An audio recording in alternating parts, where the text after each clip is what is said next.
శ్రీనిధ్ గారు శ్రీనిధ్ గారు ఆయన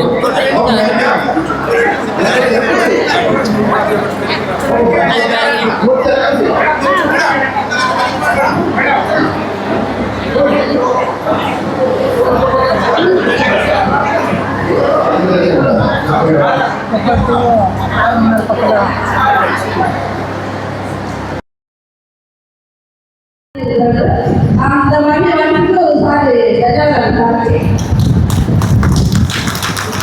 మీరు చాలా అమ్మాయి పల్లెటూరులో రోజు బట్టలు చేసుకొని నా బిడ్డలు కూడా బ్రతికించేదని నాకు ఒక ఆలోచన వచ్చింది.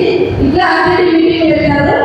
అక్కడ అడిగినారు చాలా వాళ్ళు, సార్ ఎప్పుడు మేము పూలే చేసుకోవాలా, మాకు ఏదైనా మంచి అవకాశం తగ్గించారు, మంచి ఎడ్యుకేషన్ వల్ల మంచి ఉన్నత స్థాయిలో ఉండాలా, ఇట్లాంటి పండుగలు మాకు సహాయం చేయాలని సార్ నన్ను ఆలోచన తీసుకొని నాకు ఆటో ట్రైనింగ్ ఇచ్చారు.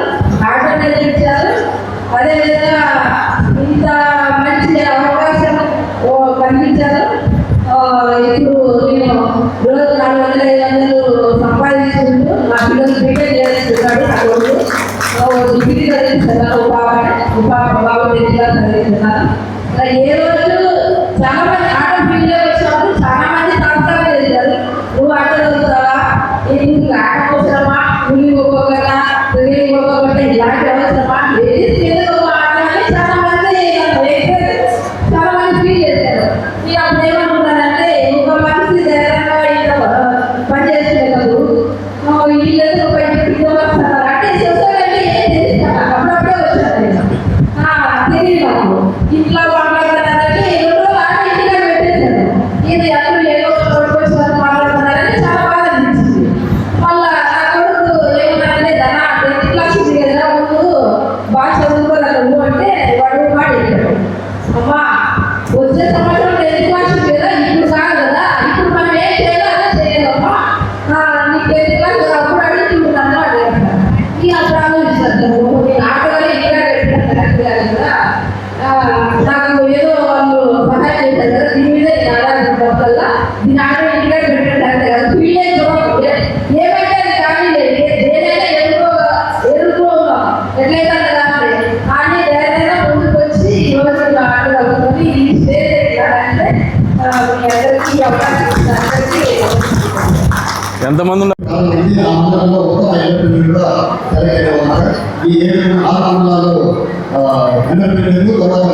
కూడా వచ్చి సార్ ఈ మీద సన్మానం చేసి మా ద్వారా thank you sir.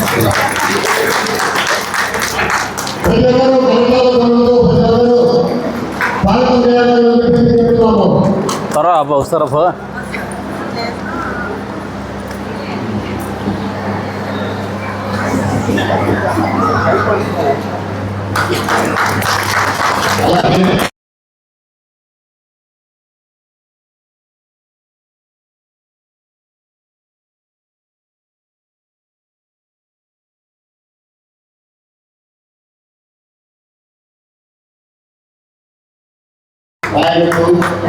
Padmavati Korukunta Bhagyamma Kothapalli 14 Lakshmi Narayanamma ఆలకుంటం Sivakumari Kotapalli రామలింగమ్మ 40 రూపాయలు. నేను కూడా తొందరగా స్టేజ్ దగ్గరికి తొందరగా రావాలంటే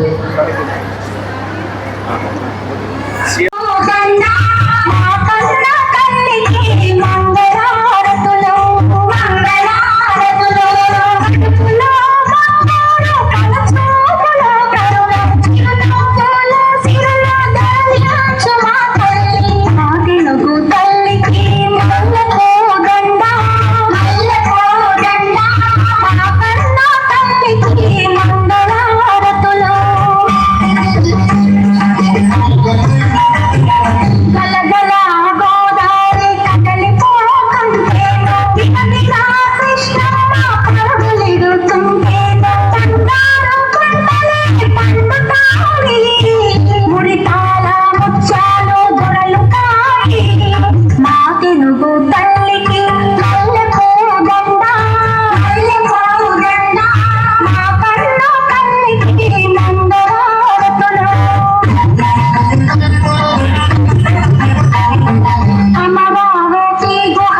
సభ్యులు కనికుంట అన్న గారికి మన మహిళలందరి తరఫున ప్రత్యేక నమస్కారములు.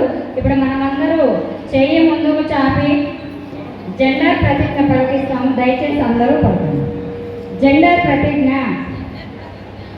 కూతురైనా కొడుకు అయినా ఇద్దరికి పుట్టినరోజు వేడుకలు చేసుకుంటాం. మేము కూతురు కొడుకు అనే తారతమ్యము చూపము. సమాన విద్య ఎదుగుదల కోసం కూతురు కొడుకు ఇద్దరికి సమాన అవకాశం కల్పిస్తాము. బాలికల బలవంతపు వివాహాలు గృహహింసను మేము కలిసి వ్యతిరేకిస్తాము. మేము మా కొడుకులకు కూడా మహిళలను బాలికలను గౌరవించే విధానం నేర్పుతాము. మహిళలపై జరిగే ఏ రకమైన హింసనైనా మేము వ్యతిరేకిస్తాము. సమస్యలు ఉన్న ప్రతి ఒక్కరిని గౌరవంగా రక్షిస్తాము. ఆమె కథనాన్ని గోప్యంగా ఉంచుతాము. మేము ఎప్పటికీ చట్టాన్ని మా చేతుల్లోకి తీసుకోము. ప్రతి ఇంటికి గ్రామానికి శాంతి మరియు సంఘీభావ సందేశాన్ని వ్యాప్తి చేస్తాము. కూతుర్లు కొడుకులకి సమాన ఆస్తి హక్కులు కల్పిస్తాము. రాజ్యాంగం ద్వారా అందించబడిన